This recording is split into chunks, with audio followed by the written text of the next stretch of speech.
더불어민주당 공천관리위원회가 단수공천과 경선 지역 등 공천 심사 결과를 발표했습니다. 현역 의원 지역구를 새로 전략지역으로 지정하기도 했는데요. 국회 취재기자 연결해서 자세한 소식 알아보겠습니다. 이은정 기자.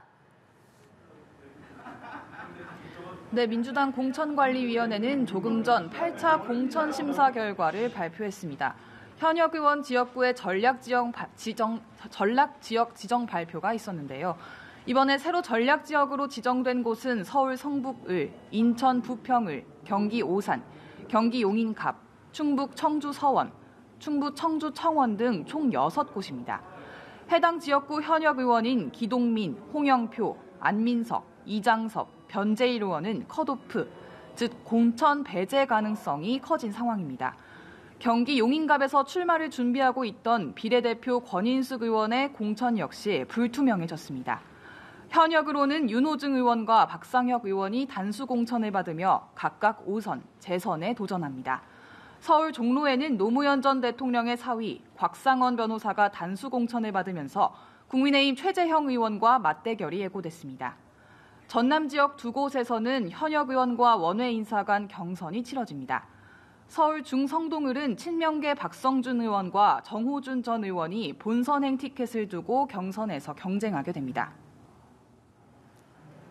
네, 민주당에서 현역 의원 탈당 소식이 또 들려왔습니다. 또 공천 배제된 임종석 전 대통령 비서실장의 입장문 발표도 저희가 좀 전에 전해드렸는데 내용 다시 한번 전해주시죠.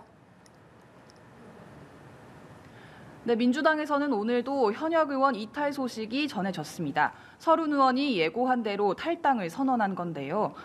설 의원은 탈당 기자회견에서 이재명 대표를 연산군에 빗대며 민생이 아닌 개인의 방탄만을 생각하는 변화된 민주당에 저는 더 이상 남아있을 수 없다고 말했습니다.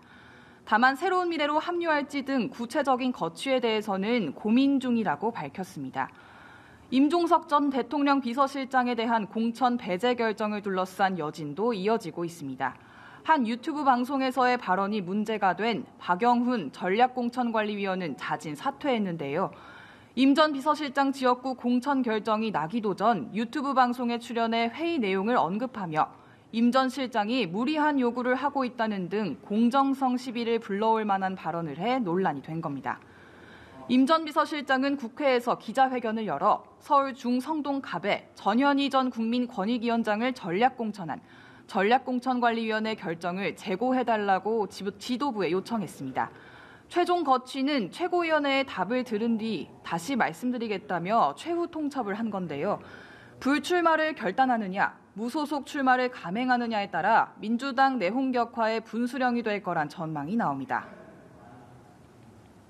네, 국민의힘도 오늘 오후에 경선 결과를 발표하면서 공천 작업에 속도를 내고 있죠. 네, 맞습니다. 국민의힘은 오늘 오후 2차 경선 결과를 발표합니다. 부산과 대구, 경북 등 국민의힘 무세 지역 24개 지역구가 발표 대상입니다. 현역 의원이 경선 대상에 포함된 곳은 모두 18곳입니다. 현역 김기현 의원과 박맹우 전 울산시장이 대결하는 울산 남구 을 등이 관심 지역입니다. 김은혜 전 대통령실 홍보수석과 김민수 대변인이 경쟁하는 경기 성남 분당 을의 경선 결과도 공개됩니다.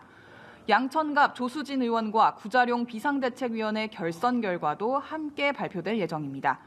국민의힘에서는 아직까지 지역구 현역 의원 탈락자가 단 한 명도 나오지 않았는데요. 이번 결선 결과를 통해 최초로 탈락자가 발생할지 관심이 쏠립니다. 지금까지 국회에서 전해드렸습니다.